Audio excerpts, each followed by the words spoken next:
La première partie de notre série sur la force de la volonté nous a permis de comprendre ses fondements, ses sources cachées et la manière de la renforcer au quotidien. Nous avons vu comment de petites habitudes pouvaient muscler la discipline intérieure et transformer l'effort en moteur de progression. Aujourd'hui, nous entrons dans la seconde partie. Elle sera décisive, car nous allons explorer deux dimensions qui transforment la volonté d'une simple force intérieure en un véritable levier d'accomplissement durable. Grand 5. Surmonter les obstacles qui affaiblissent la volonté. Comment reconnaître et déjouer les pièges du découragement, de la dispersion et de l'épuisement? Comment recharger son énergie intérieure pour maintenir le cap même dans les périodes de baisse? Grand 6. Faire de la volonté un moteur d'accomplissement personnel. Comment intégrer la volonté comme un style de vie et en faire un vecteur de liberté et d'autonomie? Comment transformer l'effort en un élan naturel qui nourrit l'identité, l'équilibre et les résultats? Dans cette nouvelle étape, nous irons en profondeur pour te donner non seulement des principes, mais aussi une vision claire de ce que peut devenir ta volonté quand elle est alignée avec tes valeurs et dirigée par des repères solides. Reste attentif, car cette partie peut être celle qui te fera passer du simple désir d'agir à la capacité réelle d'accomplir. Grand 5. Surmonter les obstacles qui affaiblissent la volonté. Même la volonté la plus solide peut être mise à l'épreuve par des défis imprévus, le découragement ou la fatigue. Le véritable pouvoir ne réside pas seulement dans l'activation initiale de la volonté, mais dans la capacité à préserver et restaurer cette force face aux obstacles. Surmonter ces obstacles implique deux dimensions essentielles: éviter les pièges du découragement et de la dispersion, et recharger sa volonté lorsqu'elle faiblit. Petit 1. Éviter les pièges du découragement et de la dispersion. Le découragement naît souvent de la perception que les efforts fournis sont insuffisants ou que les résultats tardent à se manifester. La dispersion, elle, se produit lorsque l'attention et l'énergie sont diluées entre trop d'objectifs ou de sollicitations. Pour contrer ces dangers, se concentrer sur l'impact réel, identifier les actions qui génèrent les plus grands résultats et s'y consacrer permet de réduire le sentiment d'impuissance et de frustration. Fractionner les grandes ambitions. Décomposer les objectifs en étapes concrètes crée des micro-victoires visibles qui renforcent la confiance et l'engagement. Limiter les distractions. Éliminer ce qui détourne l'attention protège la volonté et la concentre sur ce qui compte vraiment. Se rappeler le « pourquoi » profond. Comprendre la raison d'être de chaque effort donne du sens et contrebalance le découragement, car chaque action devient un pas vers une vision plus grande. Petit 2. Recharger sa volonté en période de baisse d'énergie. La volonté n'est pas une source inépuisable, elle peut s'épuiser face aux efforts prolongés ou aux situations stressantes.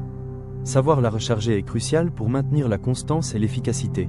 Les approches essentielles incluent pause stratégique et récupération. Le repos, le sommeil et les moments de récupération mentale permettent de restaurer l'énergie et la clarté nécessaires pour des décisions efficaces.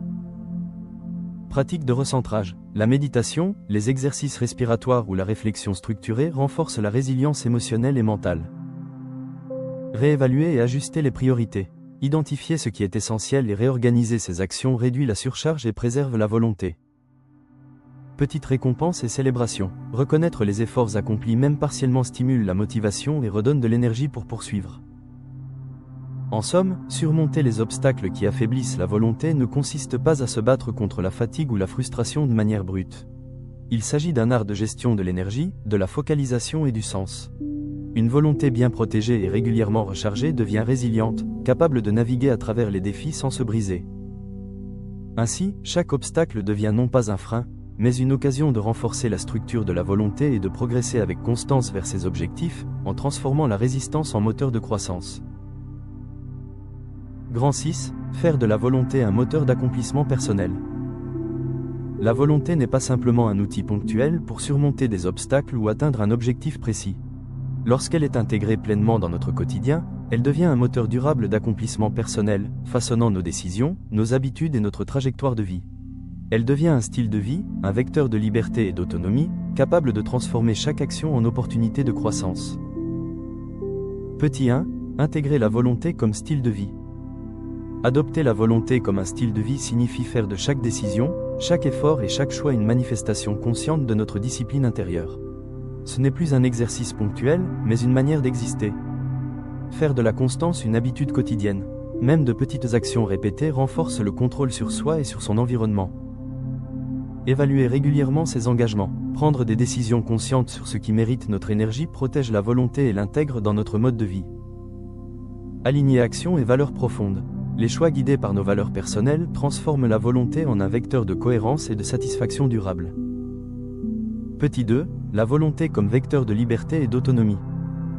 La volonté n'est pas une contrainte, elle est la capacité de créer sa propre vie selon ses principes et sa vision. Lorsqu'elle est cultivée, elle libère de l'influence des distractions, des opinions externes et des impulsions passagères. A. Prendre le contrôle de ses décisions. La volonté transforme les choix imposés par la pression sociale ou l'habitude en décisions conscientes et alignées avec nos objectifs. B. Se libérer des dépendances. Que ce soit la dépendance à la gratification instantanée ou aux influences extérieures, une volonté forte permet de rester maître de sa trajectoire. C. Cultiver l'autonomie émotionnelle et mentale. En s'appuyant sur sa volonté, on peut résister aux épreuves, garder la clarté dans les moments difficiles et agir de manière stratégique sans être dominé par les circonstances. En résumé, faire de la volonté un moteur d'accomplissement personnel revient à transformer chaque effort en choix conscient et chaque choix en vecteur de liberté. C'est comprendre que la véritable autonomie n'est pas l'absence de contraintes, mais la capacité de diriger sa vie selon ses principes, ses objectifs et sa vision, avec constance et détermination. La volonté devient ainsi un pilier invisible mais omniprésent de tout succès durable, nourrissant l'épanouissement personnel et la maîtrise de soi. Tout au long de cette série, nous avons exploré en profondeur ce qui fait de la volonté l'un des leviers les plus puissants de l'accomplissement personnel. Grand 1.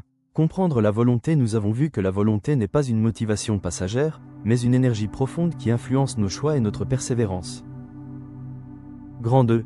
Les sources cachées de la volonté. Nous avons découvert que son origine réside dans l'énergie émotionnelle et mentale, et dans la clarté d'intention qui décuple sa puissance.